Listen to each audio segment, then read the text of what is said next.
Welcome back to another episode of What's What. Today, we're going to cover a topical subject, and that is how electrical advancement can help work towards global decarbonization initiatives. But the move towards zero emission will not happen overnight. We must stay diligent, continue to adapt, to learn, overcome many obstacles, and do our part to reduce emissions. Sorry, I got excited there. Before we start, do not forget to like and subscribe below.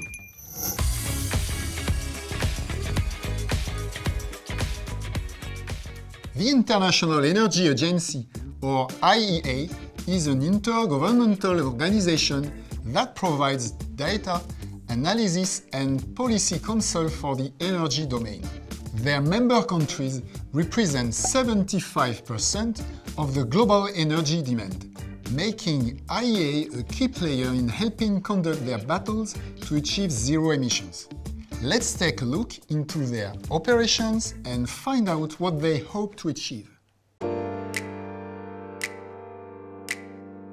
The IEA has presented a normative framework called the Net Zero Emission by 2050 scenario, which maps out a path for the energy sector on a global scale to achieve zero CO2 emission by the given date.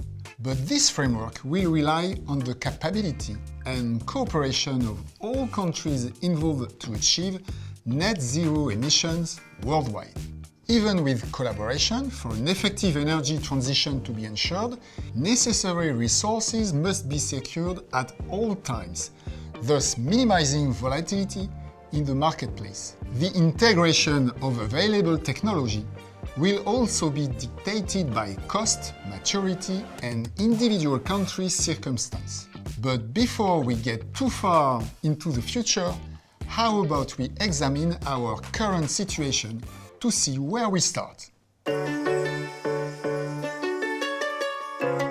As of the filming of this episode, only 5% of the cars in the world are electric. It has also been instated that no new coal plants are to be approved for development. And solar and wind account for 10% of total electricity generation. Domestic change in usage, aka sobriety, has become increasingly popular with the public, and that's a great thing. But larger scale industries accounting for 70% of total emissions will require massive deployments of new equipment and infrastructure. To achieve the goal of the net zero emission scenario, fossil fuel usage must be reduced by 60%, from 80 to 20% in less than 30 years. And most of these emissions result from energy use in manufacturing industries, transport and building. So we understand our biggest challenge, but what can we do? The answer is moving to technologies that do not operate on fossil fuels. In addition to major hydro plants and nuclear electrification, the use of solar and wind generation are identified as the most efficient solutions among growing technologies. And right now, there are some daring technologies being explored. One new disruptive scientific method involving electrification is the principle of CCU, that is carbon capture and utilization. Here, carbon dioxide is recycled for valuable usage, like creating plastics. CO2 is combined to hydrogen to get gas or methanol. The synthetic e-fuel then supplies conventional combustion engines. But the amount of electricity required for the transformation is very high.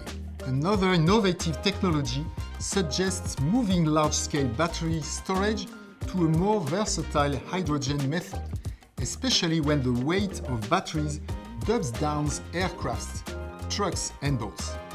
With this approach, electrolyzers split molecules of water into oxygen and hydrogen. Hydrogen can then be stored into tanks and returned to fuel cells, and devices convert the chemical energy of the hydrogen and an oxidizing agent back into electricity. Once again, decarbonized electricity is the core of a virtuous and sometimes self-sustaining process. IEA identifies bioenergy as a decarbonation standout. Biomass is an organic supply of energy that includes plants, microalgae, bacterial or fungal organisms. Energy can be extracted from them by direct combustion or by combustion after a transformation process of the raw material, methane from plant fermentation. This process is a great way to recycle waste from forests or farms. Disruptive applications can bring us surprising technical niches. Recently, the Japanese startup PowerX has built a prototype for a fleet of vessels to transport low-carbon electricity stored in battery containers to population living in islands whose surrounding waters have high seismic activity, which makes poor conditions for submarine cables. But although we trust science and progress, we must be careful not to fall into techno-solutionism.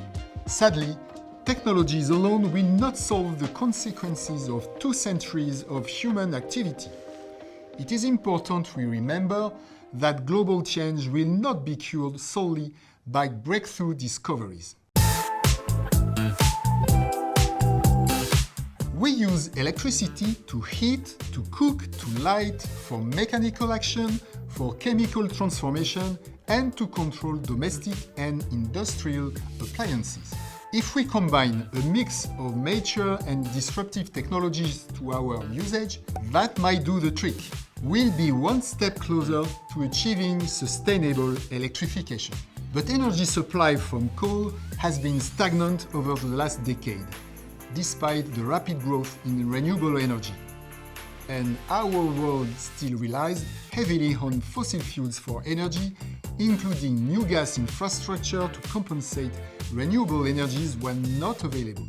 With that being said, many benchmarks have been set: new processes, electric vehicles, data centers, renovation, and so now all that is left is the hardest part: implementation.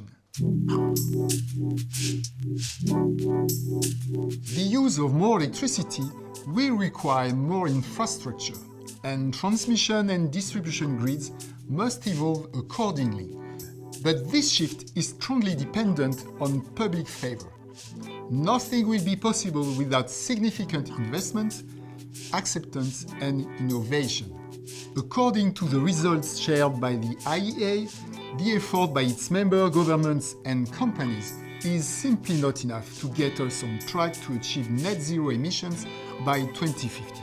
For us to continue developing more advanced technologies, generation units, grid and storage infrastructure will rely on the availability of raw material and electrical equipment. So, the supply chain, as it evolves, must be managed with attention and detail through each step of project implementation. And because raw material resources are becoming scarce, recycling will be a key element to sustainability.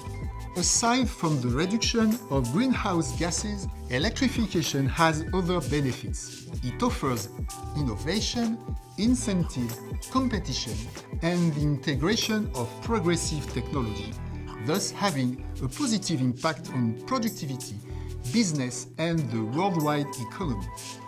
Not only that, but 800 million people still have no access to electricity, and electrification can provide better conditions and health services to the global population. Here is a quick recap to wrap things up. Electrification will help us reach decarbonation in the future. The International Energy Agency has created the Net Zero Emission scenario to provide an outline of what can be done to achieve zero emissions by 2050. For this scenario to become a reality, it requires backing from the participating countries and their citizens. There are disruptive energy solutions being explored, but more concrete answers must be put in place. Among growing technologies, wind and solar energies are solid alternatives to fossil energy. Growth, it's a beautiful thing. What keeps us going? Only if sustainable. And to continue, we must understand electricity. That way, we can work toward a brighter tomorrow. Do you have any thoughts on the way to get closer to climate neutrality? Feel free to comment below. We can't wait to show you what is in store for future episodes. Until then, au revoir!